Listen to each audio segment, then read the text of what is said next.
Partner betrayal trauma recovery time. That's our topic today. And if you've been betrayed, you're going to want to watch this. If you know someone who's been betrayed, you want to share this.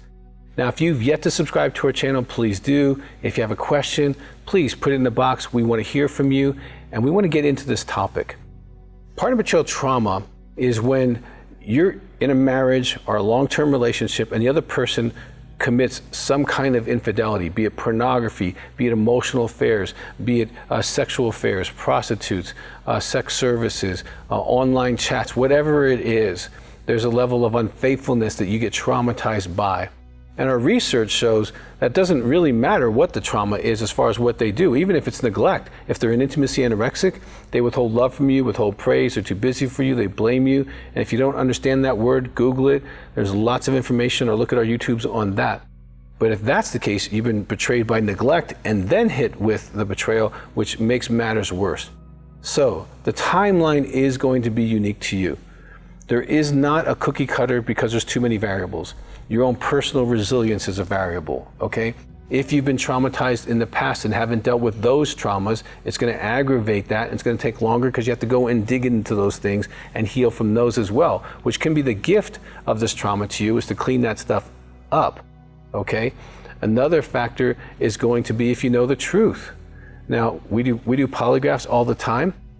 He can do polygraphs and he can verify if he's talking to her, connecting with prostitutes, looking at pornography, intriguing with women or men, or whatever the thing is that's going on in your life. And it can help you to know what's true, which can give you some kind of stability as you heal. Now, if he's unwilling to do that, you're most likely going to experience more and more pain because he's protecting the wrong thing, okay? So the things you are going to be able to control is whether you get help. Now, of course, you can get counseling. We have intensives for you, which expedites your recovery, so that would shorten it a whole lot. In our office, we also have a neuromodulation that you can get access to, and you do that for 5 days. And I've seen women, their brain actually begin to heal and move forward from the trauma, because your brain literally gets impacted measurably. On Monday, they scan it and they can see if it's more right, more left, if it's more frozen or in flight. And by Friday, it's more centered, and they're able to actually start processing their pain a lot quicker. So that's another variable. Another variable is if you're doing recovery yourself. You know, be in a partner betrayal trauma group. Be in a group with other people that are healing. Do the workbooks, the partner betrayal workbook, the book, the DVD, all that. Do the best you can to become informed about what has happened to you, what your potential symptoms are, and start addressing those symptoms, whether it's PTSD, depression, self-esteem, weight gain, whatever it is, you can start addressing that. Now, if you're in a group, you will accelerate your recovery time by a lot, probably by years, okay? Partner betrayal trauma untreated can be years or decades until you heal, because you don't know what you don't know. Okay, you don't know that these symptoms you're having are connected directly to the trauma. You just think it's you, and it's not you. Okay, another factor is going to be is if he is an intimacy anorexic. If you've coming from such a place of deprivation in the relationship. Okay, if you don't know what that term is, look it up. It's the active withholding of spiritual, emotional, and sexual intimacy, and then getting hit with trauma can make your process a longer process because you have no nutrition going into the trauma. Okay, so your shattering is a lot more complicated. And the betrayal is more complicated because being betrayed in neglect and being betrayed in some kind of sexual way, that's a double trauma, okay? The other thing that's going to be a variable is the time you commit to recovery. And I know if you're a woman, you might have small kids or medium-sized kids or adult kids, right? And you may be working and other things, but you're going to need some time to do the workbooks, sometimes to make a group, sometimes to make a call.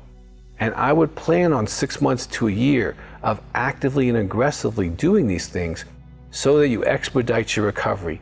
You deserve to be the wonderful person you were before the trauma hit you, okay? It's just like being in a car accident, and you know, you have to maybe learn how to use your limbs again, or other things that have happened in your accident that you need to learn how to redo and get back to yourself. You're not going to get out of that car accident and go run a 5K. It might take you 6 months or a year to run a 5K if you're persistent. So The time for recovery, I would say give yourself a good year if you're invested. Now, if you're not invested in your personal recovery, give yourself a decade, because it might take you that long to become the person you used to be. You're gonna have to love you more than the other person loved you. They did not, for whatever reason, their maturity, a sexual addiction, whatever reason, they didn't value you in that moment when all this betrayal stuff happened. And they might value you now. They might be fighting for the marriage. They might be in recovery. And if they're in recovery, that makes it a little better for you, because then you can be hopeful for the future. If they're not in recovery, that's a huge variable, because it's not going to get better. You're just going to keep getting hurt. And that's a whole nother process of, why do I stay? We have a video on that. Unstuck, there's a video on that. Check out our resources, at the partnerbetrayaltrauma.org. Lots of resources there. But you deserve to heal.